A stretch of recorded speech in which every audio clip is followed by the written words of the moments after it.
Hello everyone, welcome to my channel, Sew Granny Sew. I'm glad you're here. Today we're going to work on our stitch by the ditch to finish off our quilt tops. In our last video, we have gone ahead and done the stitch in the ditch on all four sides of our inner square. Today we're going to go outside of that ditch.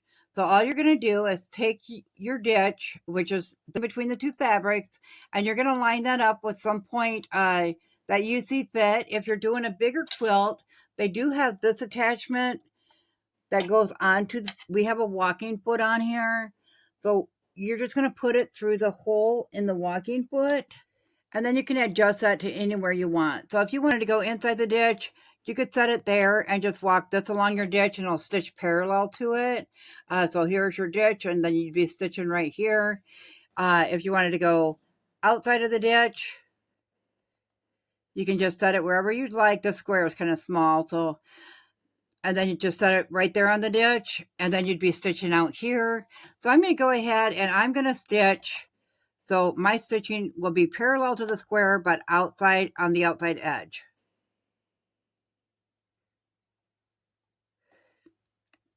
And we're going to set it right there to walk along that ditch. So you don't have to have this on. You can line the ditch up with the edge of your foot if you want. So you could put, let's lift that up a minute. So you could put the edge of your foot right there and drop your foot feed down. And then just make sure that this stays lined up with the edge of this foot. So you can do it in a couple different ways. I have this and I haven't really used it. So we'll go ahead and give that a try today.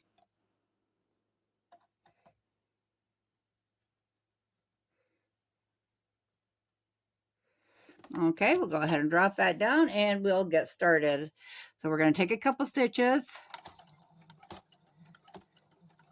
and then we're going to back stitch. And then we're just going to go ahead and walk that around.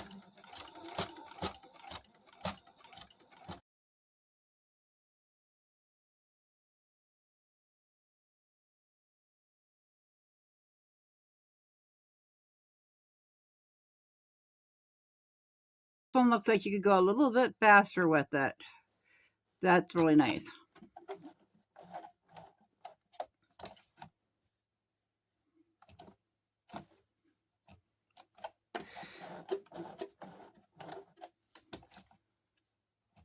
Okay, we'll go ahead and finish.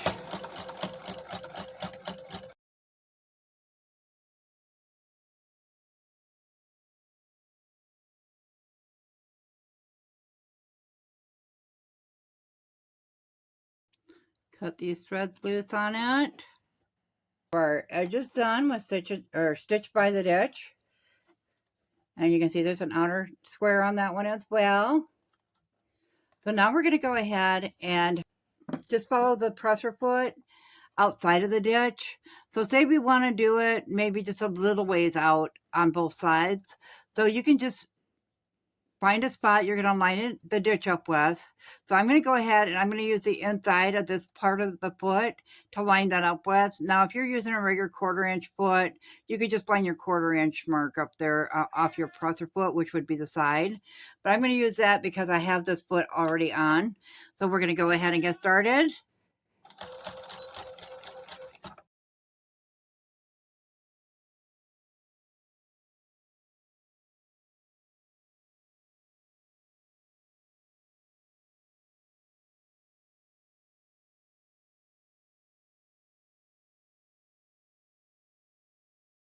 As you can see, now we have another line right there parallel to the ditch.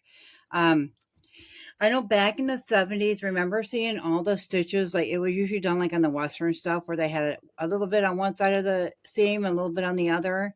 That's when that would come in handy to just find a spot on your presser foot that was parallel, because then you could go inside of the ditch that amount and then outside of the ditch that same amount.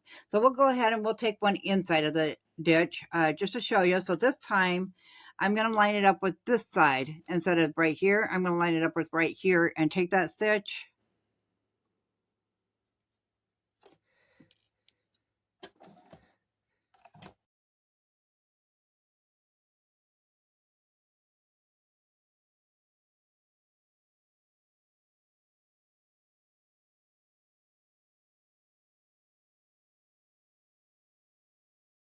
So as you can see, now we have one on the inside, one on the outside.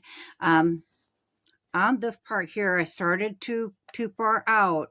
So do keep that in mind when you're stitching. You could always pull that out because the back stitching did not go through that part. So you could always pull that part out and trim that down. You're not going to lose nothing because you did back stitch on that. That is all there is to stitch in the ditch and stitch by the ditch between the first 3 videos we have out. So far in our series, we have covered hand tying your quilt, stitching in the ditch, and stitching by the ditch. So there's 3 different ways to finish off your quilt with just a regular, either your hands or a domestic any sewing machine. We're going to go ahead and get started in the next video with our free motion quilting, so stay tuned for that. And as always, guys, if you found this video useful, go ahead and give it a big thumbs up. It really helps our channel grow. If you haven't subscribed yet, go ahead and hit that subscribe button because we sure love to have you here at Sew Granny Sew. Thanks all. Have a good day. Bye.